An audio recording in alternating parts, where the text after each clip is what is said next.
नमस्कार, जोहार। मैं भगवती बिल आज आप सबके सामने चर्चा करना चाहती हूँ नए संसद भवन की। आप सभी ने देखा होगा समाचारों में, अखबारों में, सोशल मीडिया पे या लोगों को बात करते हुए। अगर आप थोड़े से भी तार्किक हैं, देश में क्या हो रहा है ये देखते हैं, तो आप ज़रूर जानेंगे कि देश में आज 28 मई को नए संसद भवन की उद्घाटना हुई है। नए संसद भवन में कई सारी नई बातें हमारे देश के माननीय प्रधानमंत्री जी ने कही हैं। देश को पहले तो बहुत सारी बधाइयाँ कि देश को नया संसद भवन मिला है। न जाने पुराने वाले संसद भवन में कौन से कीड़े लग गए थे। हाँ, मानते हैं जगह कम होगी, लेकिन कुछ और तो शायद नहीं हुआ होगा। फिर भी देश को नए संसद भवन की शुभकामनाएं। नए संसद भवन की जो खास दिलचस्प वाली बात है वो ये है कि संसद भवन, जितना हमने पढ़ा है, जितना आप जानते हैं, जितना संविधान बोलता है, संसद लोकसभा, राज्यसभा और राष्ट्रपति से मिलकर बनता है। आज 28 मई 2023 को हमारे देश में एक ऐसे संसद भवन का उद्घाटन हुआ है जिसमें राष्ट्रपति महोदय के अब्सेंस में उद्घाटन हुआ है। क्या हम बिना राष्ट्रपति के किसी संसद की कल्पना कर सकते हैं? लेकिन हम नहीं कर सकते। लेकिन देश में वास्तव स्तर पर ऐसा ही हुआ है कि नए संसद भवन में राष्ट्रपति मैडम को नहीं बुलाया गया। आपको ये भी याद होगा कि जब नए संसद भवन की नींव उद्घाटन था, जब उसकी पहली ईंट रखी जा रही थी, उस समय देश में जो राष्ट्रपति थे वो अनुसूचित जाति समुदाय से थे, दलित समुदाय से थे, माननीय रामनाथ जी कोविंद साहब। उन्हें नींव उद्घाटन में नहीं बुलाया गया। वर्तमान में देश की राष्ट्रपति हैं द्रौपदी मुर्मू जी, जो आदिवासी समुदाय से हैं, अनुसूचित जनजाति वर्ग से हैं। देश की प्रथम नागरिक जिन्हें देश के संसद भवन के उद्घाटन में नहीं बुलाया गया। ये एक आम बात है उन लोगों के लिए जो ये कहते हैं कि राष्ट्रपति का संसद भवन के उद्घाटन में क्या काम, क्योंकि वो ऐसा सोचते हैं कि राष्ट्रपति एक औपचारिक पद पे है तो वो ना भी आए। लेकिन औपचारिकता में भी सही, लेकिन वो संसद का एक प्रमुख हिस्सा है। लोकसभा, राज्यसभा में पास हुए बिल, विधेयक तभी बनते हैं, अधिनियम तभी बनते हैं जब राष्ट्रपति साइन करे, चाहे साइन करने के लिए उन्हें मंत्रिमंडल कहे या ना कहे। फिर ऐसा क्यों हुआ कि मैडम को नहीं बुलाया गया? पहला रीज़न, जो लोग ये कहते हैं कि अब भेदभाव खत्म हो गया। सोचो, देश के सबसे बड़े स्तर पे भेदभाव हुआ। फिर भी अगर आपको ये लगता है कि देश में भेदभाव खत्म हो गया तो ये आपकी सोच। दूसरी बात, वर्तमान में आदिवासी समुदाय और दलित समुदाय की कितनी इज्जत देश का सामान्य वर्ग करता है, स्वर्ण वर्ग करता है। ये देश के सबसे प्रमुख संस्था, देश की सबसे प्रमुख संस्था, संसद से बड़ी देश में कोई और संस्था नहीं है। संसद ही देश का सबसे बड़ा मंदिर है। इतने बड़े मंदिर के उद्घाटन, नींव उद्घाटन में और भवन के उद्घाटन में, दोनों में ना माननीय रामनाथ कोविंद जी को बुलाया गया, ना माननीय द्रौपदी मुर्मू जी को बुलाया गया। आखिर क्यों? क्या आप इन छोटी छोटी चीज़ों को समझते हैं?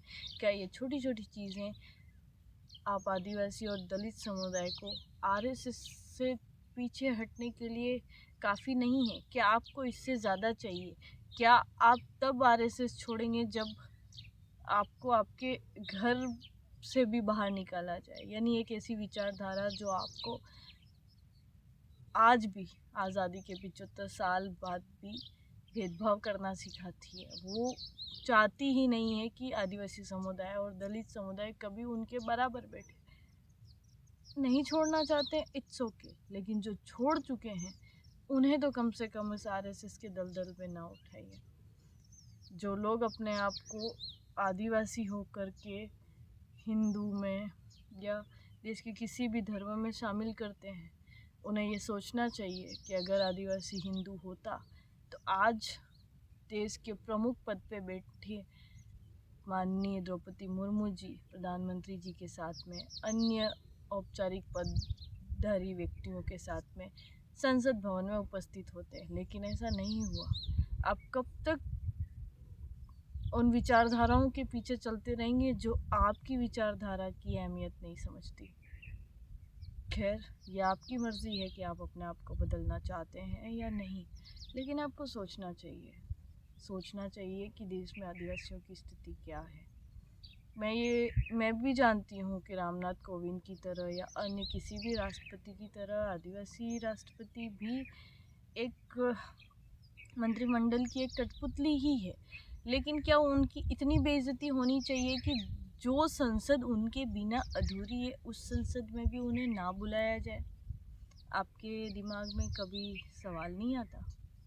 खैर, अगर आप बीजेपी से जुड़े हैं, आरएसएस से जुड़े हैं, तो आपके दिमाग में ये सवाल कभी नहीं आएगा, क्योंकि आरएसएस तो आपको अंधभक्ति ही सिखाती है।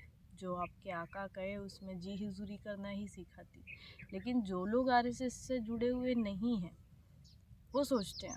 खैर, जो लोग आदिवासी और दलित होकर आरएसएस से जुड़े हुए हैं वो कब तक इससे जुड़े रहना चाहते हैं? इतने बड़े भेदभाव के बाद भी अगर आप सोचते हैं कि यही विचारधारा हमारे लिए अच्छी है तो फिर आपकी मर्ज़ी। खैर, इतना ही कहना चाह रही हूँ। दूसरा, हमें नहीं पता कि नया संसद भवन ट्राइब्स के लिए या अनुसूचित जाति के लिए या किसी भी और चीज़ के लिए।